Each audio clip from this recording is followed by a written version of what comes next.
کہتے ہیں میں رمبا سے گوڈی کر رہا تھا، میں نے چپکے سے رمبا رکھا، خاموشی سے اٹھ کرنا حضور کی پیٹھ کے پیچھے ایک کھجور کا درخت تھا، میں اس کھجور کے پیچھے چھپ گیا اور میں نے ہاتھ اٹھا کر کہا یا اللہ کہیں جلدی سے تیز ہوا چلا دے، کہیں جلدی سے تیز ہوا چلا، یہ کندھوں والی چادر اتر جائے۔ میں وہ مور دیکھ کر کلمہ فرماتے ہیں، میں نے کہا یا اللہ جلدی سے تیز ہوا چلا، کہیں یہ کندھوں والی چادر اتر جائے اور میں کلمہ پڑھ کے مور دیکھ کر مسلمان ہوں۔ کہتے ہیں ابھی میری دعا بھی ختم نہ ہوئی تھی کہ اچانک حضور نے مڑ کر میری طرف دیکھا اور دیکھ کر فرمایا سلمان کیا دیکھنا چاہتا ہے؟ وہ مہر جو اس پادری نے تجھے بتلائی تھی۔ نہیں اس بات پر تو ہاتھ اٹھا کر کہنا چاہیے نا سلمان۔ حضور نے فرمایا کیا دیکھنا چاہتے ہو؟ وہ مہر جو اس پادری نے تجھے بتلائی تھی۔ فرماتے ہیں یہ کہہ کر حضور نے یوں کندھا مبارک سے چادر پھینکی اور میری طرف پھینکی اور پھینک کر کہا آ کر دیکھ لے میں ہی وہ محمد ہوں جس کے لیے تو بکتا چلا آیا، میں ہی وہ محمد ہوں جس کے لیے تو بکتا چلا آیا۔ ہم نے حضور کے لیے کیا کیا؟ سال بعد آتی ہے 12 ربیع الاول، سال بعد آتا ربیع الاول، ہم تو ایک جھنڈا حضور کے لیے نہیں لگا سکتے۔ ساڑھے نالوں تو نون لیگ والے چنگے جڑے حضور نواز شریف دی خاطر پرچے تے چل رہے ہیں، جھنڈا لگانے پر تو میلاد کا پرچہ نہیں ہے نا۔ ڈرے وہ گجرا والا جلسہ کرنے سے، ڈرے وہ کراچی جلسہ کرنے سے، ایک سال بعد بھی ہم حضور کا جھنڈا نہیں لگا سکتے، 4 لائٹیں ہم اپنے گھر نہیں لگا سکتے۔ اس اولاد کی خوشیوں پر تو سارا محلہ سجا دیتے ہیں، جنہوں نے بعد میں قبر پر فاتحہ بھی پڑھنی ہے کہ نہیں پڑھنی، اور جن کے صدقے یہاں بھی بچے ہوئے ہیں قبر میں بھی بچیں گے اور حشر میں بھی بیڑا پار ہوگا۔ ان کے آنے پر ہمارے پاس اتنی بھی رقم نہ رہی کہ میں 4 روشنیاں لگا دوں، ایک جھنڈا لگا دوں۔ حضرت کو مجھے افسوس اس بات پر ہے کہ حضرت کو کہنا پڑا آپ کو کہ جلوس میں نکلو، انہیں کہنا نہیں چاہیے تھا، آپ کو خود بولنا چاہیے تھا کہ ہم نکلیں۔ اگر ہمارے اندر یہ کمی دور ہو جائے، کیا جرت ہے فرانس کی ہمارے نبی کے خاکے بنانے کی؟ پہلے وہ ایک ٹیچر خاکے بنا کر کلاس میں دکھاتا تھا، تو بچے نے اپنے باپ سے کہا، اور باپ چچنیا کا 32 سال کا جوان تھا جو اپنی بیوی اور بچے کو لے کر پناہ لینے کے لیے آتا، اس نے کہا ہمارا استاد حضور کے کارٹون بنا کر رہا۔ اس نے پرنسپل سے بات کی، ٹیچر سے بات کی، وہ نہ مانا، اس نے کہا ٹھیک ہے، چپ کر کے بیٹھ جاتا۔ کیا ضرورت تھی قتل کرنے کی؟ نیشنلٹی مل جاتی، گھر مل جاتا فرانس میں، نوکری مل جاتی، اولاد سنور جاتی۔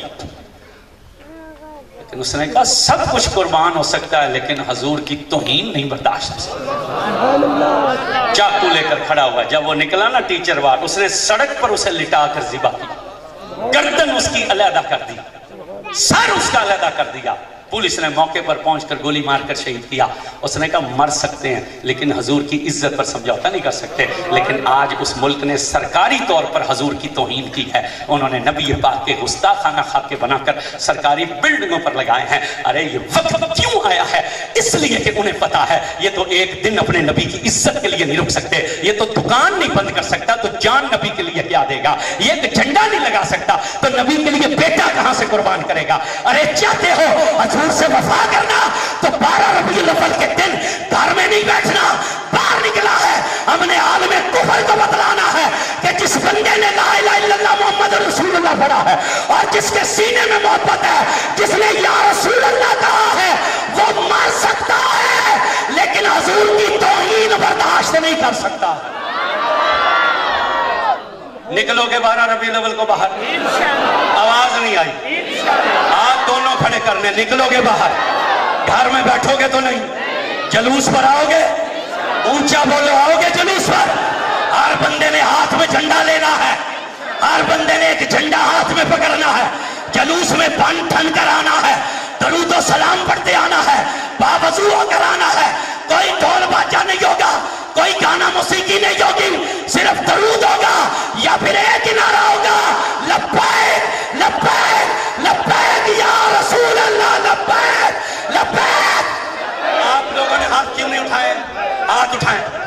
جو بندہ اپنی کمائی کھاتا ہے ہاتھ نیچے رکھے، جو اپنی زندگی زندگی جیتا ہاتھ نیچے رکھے.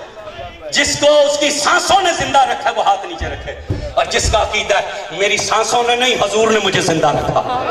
جس کا عقیدہ میں اپنی کمائی نہیں کھاتا حضور کا صدقہ کھاتا ہوں. جس کا عقیدہ کہ میں زندہ ہی حضور کے لیے ہوں, نہ اس کا ہاتھ نیچے رہے نہ اس کی آواز کم ہو.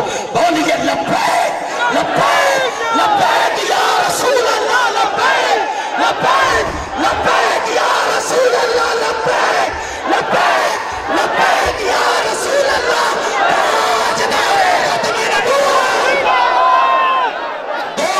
زندہ باد کہنا ہے, تاجدار ختم نبوت,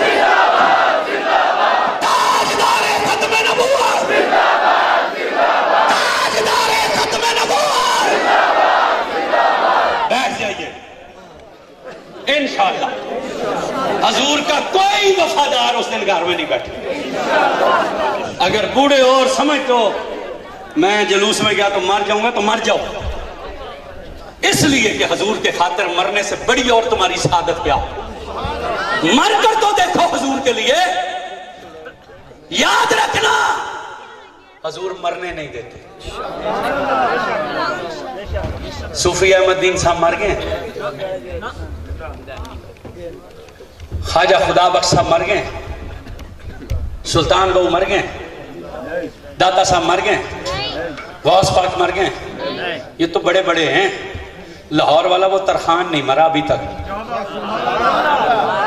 لاہور کا وہ ترخان نہیں مرا ابھی تک, جو گھر سے 300 اور آری اٹھا کر کام کے لیے نکلے تھا. تو گلی سے گزرتے ہوئے اس کے کانوں میں دفتر ہے, وہ کتابیں چھپتے. اس نے کہا اچھا. بازار گیا, اس نے چھری خریدی, راجپال کے دفتر میں پہنچا. اس نے کہا تو راجپال؟ اس نے کہا ہاں. اس نے وہیں چھریاں مار کر قتل کیا. اس نے کہا تو نے تو ہی کیوں. چھری پکڑ کر انارکلی تھانے میں آ گیا. اس وقت کے محرر کا نام تھا فقیر محمد نیازی, میاں والی کا رہنے والا تھا. خون کپڑوں پر تھا, چھری سے خون ٹپک رہا تھا. اس نے اندر آ کے کہا, اس نے کہا یہ چھری ہے, میرا نام علم دین ہے, میں نے راجپال کو قتل کیا, مجھے گرفتار کر کے پرچہ کاٹو. فقیر محمد اٹھ کے کانپنے لگا. علم دین نے کہا تو کس قسم کا تھانے دار ہے, میں تجھ سے مزاحمت تو نہیں کر رہا, چھری بھی دے رہا ہوں, ہاتھ بھی آ گئے, ہتھ کڑی لگانے کو کہا, اور تو کہاں پر ہے؟ فقیر محمد رو پڑا. اس نے کہا چھری سے بھی نہیں ڈرا ہوں, تیرے خون آلود کپڑوں سے بھی نہیں ڈرا ہوں, تیری آنکھوں کے جلال سے بھی نہیں ڈرا ہوں. ڈر اس لیے رہا ہوں آج تجھے ہتھ کڑی لگاؤں گا تو کل حضور کو کیا منہ دکھاؤں.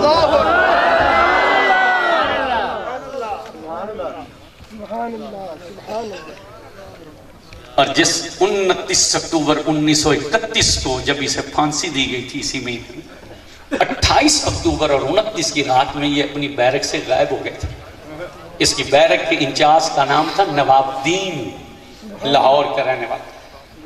علم دین کے جنازے پر اس نے رنگ محل چوک میں کھڑے ہو کر یہ بات سنائی. اس نے کہا جس رات صبح پھانسی اس رات یہ غائب ہو.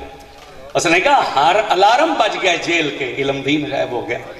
افسروں کو مصیبت پڑ گئی, اپنی جان. انہوں نے کہا انگریز تو ہمیں سولی پر چڑھا دے گا کہ سزائے موت کا مجرم غائب ہو گیا بیرک سے. کہتے باہر تالے لگے تھے. تھوڑی دیر گزری تو اپنی بیرک میں تھے. کہتے افسروں نے جب تسلی کر لی نا کہ دیواریں بھی سلامت ہیں, تالے بھی سلامت ہیں, چلے گئے. تو فقیر محمد کہتا ہے ان کے جانے کے بعد میں نے تالا کھولا, میں اندر گیا. میں نے کہا علم دین کدھر گئے تھے؟ علم دین کہاں گئے تھے؟ اس نے کہا کہیں نہیں. میں نے کہا نہیں تم غائب ہوئے تھے. اس نے کہا تالا باہر سے لگا. میں نے کہا, اس نے کہا تالا کھلا ہے ٹوٹا ہے؟ میں نے کہا نہیں. اس نے کہا دیواریں سلامت ہے؟ میں نے کہا ہاں. تو اس نے کہا میں نے کہاں جانا تھا؟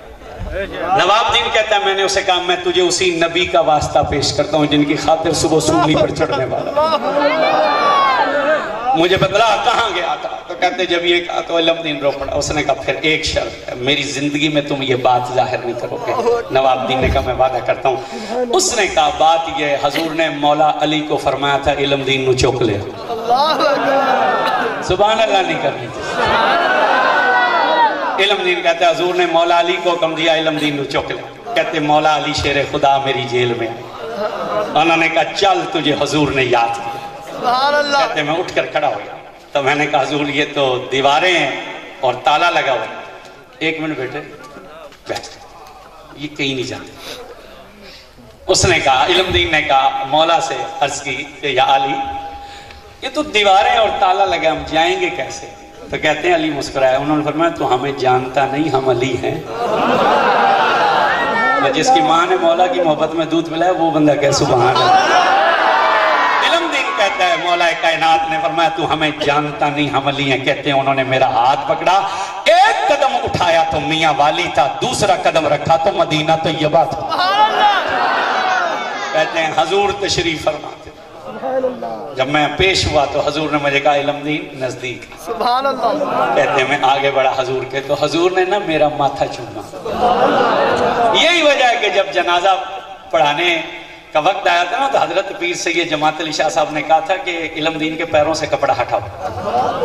تو لوگ چیخے مار کر رونے لگے. انہوں نے کہا تم سید ہو اور محدث ہو, رسول اللہ کی اولاد ہو, تم اس کے پاؤں چومو گے؟ تو علی پور کے سید نے کہا تھا ہاں اس لیے کہ پیشانی تو رات رسول اللہ نے چومی ہے,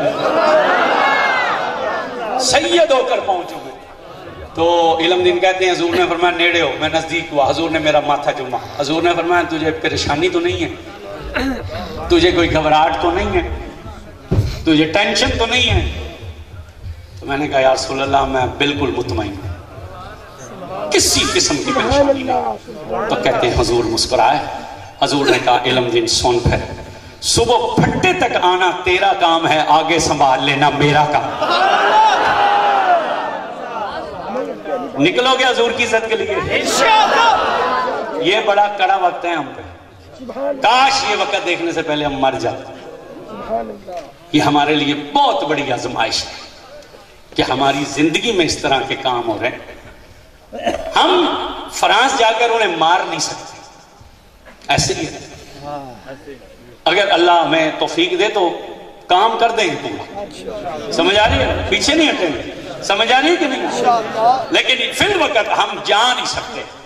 ہم یہاں بیٹھ کر ان کا کچھ بگاڑ نہیں سکتے, لیکن کم از کم ہم اپنے آقا کا نعرہ لگا کر یہ تو بتلا سکتے ہیں نا کہ یا رسول اللہ ہم گناہگار ضرور ہیں لیکن غدار نہیں ہیں, ہم آپ کے وفادار ہیں. کرو گے وفا حضور سے, پکی بات ہے. نکلو گے حضور کی عزت کے لیے انشاءاللہ. کل جس گھر پر جھنڈا نہیں ہے صبح جھنڈا لگے گا. بولو بولو بولو بولو, لگے گا جھنڈا. جس نے ابھی تک لائٹیں نہیں لگائیں 80 روپے کی ایک لڑی ملتی ہے, 400-500 روپے حضور کے لیے خرچ لیں, اپنے گھر پر لائٹیں لگا, پتہ چلے مدینے والے کے غلام کا گھر. جھنڈا لگاؤ, سینے پر بیج لگاؤ, موٹر سائیکل پر جھنڈا, گاڑی پر جھنڈا, تمہارے سواری جو بھی ہے اس پر جھنڈا, پتہ چلے. اور اس دن نکلنا ہے عزت کے ساتھ اور شان کے ساتھ نکلنا ہے. اس ربیع الاول ہم نے دنیا کو بتلانا ہے کہ ہم حضور کے غلام ہیں اور ہم حضور کی عزت پر سمجھوتا نہیں کر سکتے. اللہ تعالیٰ میرے لفظوں کو قبول فرمائے. ایک درخواست میں نے کرنی تھی, اگرچہ پتہ نہیں وہ کیا اس سے سمجھا جائے کیا نہیں سمجھا جائے, لیکن بات میرے لیے وہ بڑی ضروری تھی کرنی, اور وہ یہ تھی کہ حضور نے ارشاد فرمایا تھا کہ جس نے کسی عزت سید کی عزت کی, قیامت کے دن میں اس کا ہاتھ پکڑ کے جنت میں لے کر جاؤں. حضور نے فرمایا جس نے میری اولاد میں سے کسی سید کی ضرورت کو پورا کیا اور وہ میرا بیٹا یا بیٹی دنیا میں اس کو بدلہ نہ دے سکے, تو قیامت کے دن میں محمد اسے بدلہ دوں. میں نے پیچھے مفتی صاحب کے عرس پر پچھلے سال کچھ یہاں گزارش کی تھی.